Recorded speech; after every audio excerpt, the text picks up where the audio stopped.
नमस्कार दोस्तों, हमारे YouTube चैनल एजुकेटिव में आप सबका हार्दिक स्वागत है। फ्रेंड्स, आज हम कक्षा 7 विषय सामाजिक विज्ञान भूगोल अध्याय 4 वायु का अध्ययन करेंगे। तो आइए प्रश्नों को देखते हैं।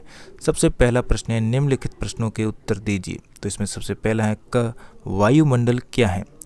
उत्तर होगा वायुमंडल विभिन्न गैसों तथा छोटे छोटे धूल कणों के मिश्रण से बना यह आवरण जो पृथ्वी को चारों ओर से घेरे हुए हैं वायुमंडल कहलाता है। दूसरा प्रश्न है ख, वायुमंडल का अधिकतर भाग किन दो गैसों से बना है? तो वायुमंडल का अधिकतर अर्थात 99% भाग दो गैसों से बना है। पहली गैस है नाइट्रोजन जो कि 78% होती है और दूसरी है ऑक्सीजन जो कि 21% होती है। तो कुल मिलाकर ये 99% बनाती हैं। फिर वायुमंडल में कौन सी गैस हरित ग्रह प्रभाव के लिए पैदा करती हैं? तो वायुमंडल की कार्बन डाइऑक्साइड गैस हरित ग्रह प्रभाव पैदा करती हैं। मौसम किसे कहते हैं? मौसम वायुमंडल की प्रत्येक घंटे तथा दिन प्रतिदिन की स्थिति को मौसम कहते हैं। वर्षा के 3 प्रकार लिखिए। तो वर्षा के 3 प्रकार निम्न है। पहली संवहनी वर्षा, दूसरी चक्रवाती वर्षा और तीसरी है पर्वतीय वर्षा। अगला प्रश्न है, वायुदाब क्या है? तो वायुदाब पृथ्वी की सतह पर वायु के भार द्वारा लगाया गया बल या लगाया गया दाब वायुदाब कहलाता है। फ्रेंड्स, आगे बढ़े इससे पहले आपसे रिक्वेस्ट रहेगी कि अगर आपने मेरे चैनल को सब्सक्राइब नहीं किया है तो चैनल को सब्सक्राइब करके बेल आइकन को प्रेस करें ताकि मेरे आने वाले सारे वीडियो आप तक आसानी से पहुंच सके। तो चलिए कंटिन्यू करते हैं। प्रश्न नंबर 2, राइट का निशान लगाना है सही पर। तो निम्नलिखित में से कौन सी गैस हमें सूर्य की हानिकारक किरणों से बचाती है? तो हमारा उत्तर होगा ओजोन। दूसरा है, वायुमंडल की सबसे महत्वपूर्ण परत कौन सी है?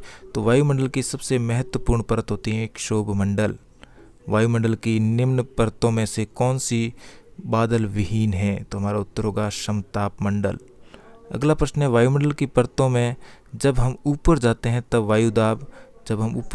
वायुदाब हमेशा घटता है। जब दृष्टि तरल में पृथ्वी पर आती है तो हम उसे क्या कहते हैं? तो हमारा उत्तर होगा उसे हम वर्षा कहते हैं। प्रश्न नंबर 3, सही जोड़ों को मिलान कीजिए। तो हमारा उत्तर होगा व्यापारिक पवनें स्थायी पवनें होती हैं। लू एक स्थानीय पवन है। व्यापारिक पवन स्थायी है जबकि लू स्थानीय है। मानसून एक मौसमी पवन है और पवन की क्षैतिज गति होती है। प्रश्न नंबर 4, कारण बताइए। आर्द्र दिन में गीले कपड़े सूखने में अधिक समय लगता है, क्यों? इसका उत्तर होगा आर्द्र दिन में गीले कपड़े सूखने में अधिक समय लगता है क्योंकि आर्द्र दिन में वायु में जल वाष्प की मात्रा अधिक होती है। जैसे जैसे वायु गर्म होती जाती है उसकी जल वाष्प धारण करने की क्षमता बढ़ती जाती है और इस प्रकार यह अधिक आर्द्र हो जाती है। इसीलिए आर्द्र दिन में कपड़ा सूखने में अधिक समय लगता है। ख है, भूमध्य रेखा से ध्रुवों की ओर जाने पर आपतन की मात्रा घटती जाती है। हमारा उत्तर होगा भूमध्य रेखा से ध्रुवों की ओर जाने पर आतपन की मात्रा घटती जाती है क्योंकि सूर्य से आने वाली वह ऊर्जा जिसे पृथ्वी रोक लेती है आतपन कहते हैं।